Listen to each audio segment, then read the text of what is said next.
क्या किस तरीके से सर चल रहा है सर उत्तर प्रदेश पे, और चंडीगढ़ आज आप पहुंचे, क्या करें? देखिए, चंडीगढ़ कितना करीब है यूपी से, सहारनपुर है कितना दूर। और क्योंकि चंडीगढ़ एक प्लान्ड सिटी है। अभी हम लोग थोड़ी देर पहले ये बात कर रहे थे कि आज़ादी के बाद जो चंडीगढ़ का प्लानिंग हुई, अगर इसी की फोटोकॉपी करके हम दूसरे शहर बसाए होते तो शायद हमारे शहर भी बसे हुए दिखते वैसी प्लान्ड। जो समस्या में दिल्ली में दिखाई देती है, AQI, आपके नाले खराब है, ट्रैफिक की समस्या है, डस्ट है, ये इश्यूज हैं, ये इश्यूज रिजॉल्व होने चाहिए थे। लेकिन हमारे यहाँ इश्यूज तो कुछ और चल रहे हैं। कुछ लोग भारत छोड़ करके सिंगापुर और जापान की यात्रा पे निकल गए हैं। हमारे धर्म की सबसे पूजनीय शंकराचार्य, उन पर झूठा मुकदमा लगाना।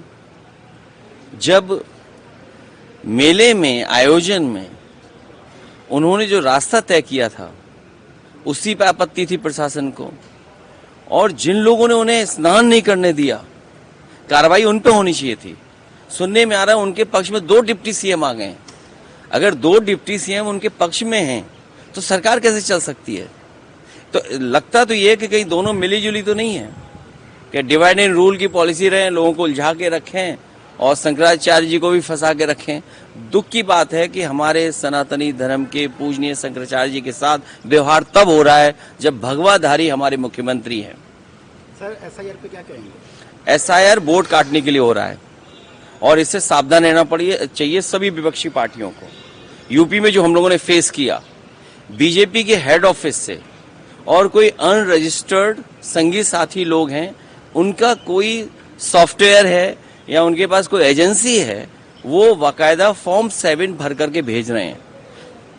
यूपी के बहुत सारे लोग पंजाब में होंगे जो यूपी छोड़ करके आए होंगे काम के लेकर के, उनका ये वोट काट देंगे।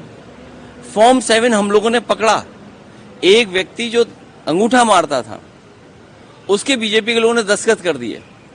अभी मैंने अपनी कॉन्स्टिट्यूंसी में पकड़ा और आज की खबर है वहां पर कि हमारे नगर अध्यक्ष के नकली साइन और एक मुस्लिम का वोट काट दिया। क्या आपको नहीं लगता इसमें तो जो वोट काटने की एक्सरसाइज हो रही है, होना ये चाहिए कि वोट कैसे जुड़े, सबके वोट कैसे बन जाएं।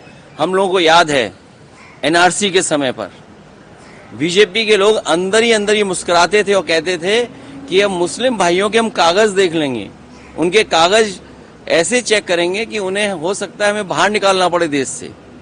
और सच्चाई तो ये है कि यूपी में 4 करोड़ लोगों को कागज ढूंढने पड़ रहे हैं और उसमें हिंदू हैं सब।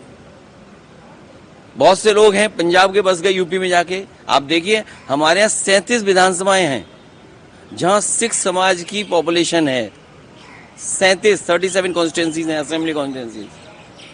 और पूरा उत्तराखंड बॉर्डर पे सिख भाई हैं। यहाँ से बॉर्डर देखिए आप, हिमालय के फुटहोल पे आखिरी तक पूरा सिख समाज बैठा हुआ है।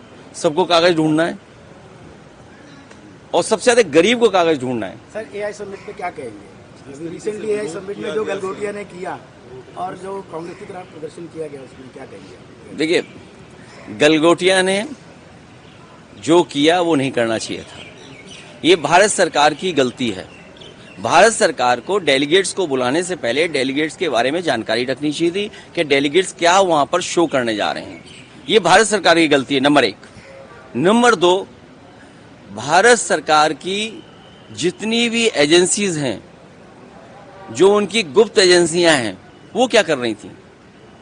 अगर उन्हें यही नहीं पता लगा कि कोई प्रदर्शन करने जा रहा है तो उन एजेंसीज पे कार्रवाई क्या की है? तो अब कांग्रेस पे आरोप लगाना एक विषय अलग है। प्रधानमंत्री जी विपक्ष के लोगों को धन्यवाद दे रहे हैं, लेकिन प्रधानमंत्री जी को उन पे कार्रवाई करनी चाहिए जिन एजेंसीज की वजह से वो कांग्रेस पार्टी के नेता वहां पर चले गए AI में। और जब कितने देशों के वहां डेलीगेट्स थे, जो सिक्योरिटी ब्रीच हुआ है उसकी जिम्मेदारी किसकी है? प्री स्क्रीनिंग नहीं हुई पहले। नहीं, सिक्योरिटी ब्रीच किसकी जिम्मेदारी है? अगर सिक्योरिटी में लैप्स हुआ तो वो जिम्मेदारी किसकी है? जहां इतने देशों के डेलीगेट्स थे उसकी जिम्मेदारी किसकी है? वो जिम्मेदारी से भाग रहे हैं और कांग्रेस पे आरोप लगा रहे हैं। AI तो वो है जो सबकी करे भलाई। अब मान लीजिए किसान के लिए आप लाना चाहते हो एआई, फसल की कीमत नहीं दोगे, एमएसपी तय नहीं करोगे, गारंटी तय नहीं करोगे।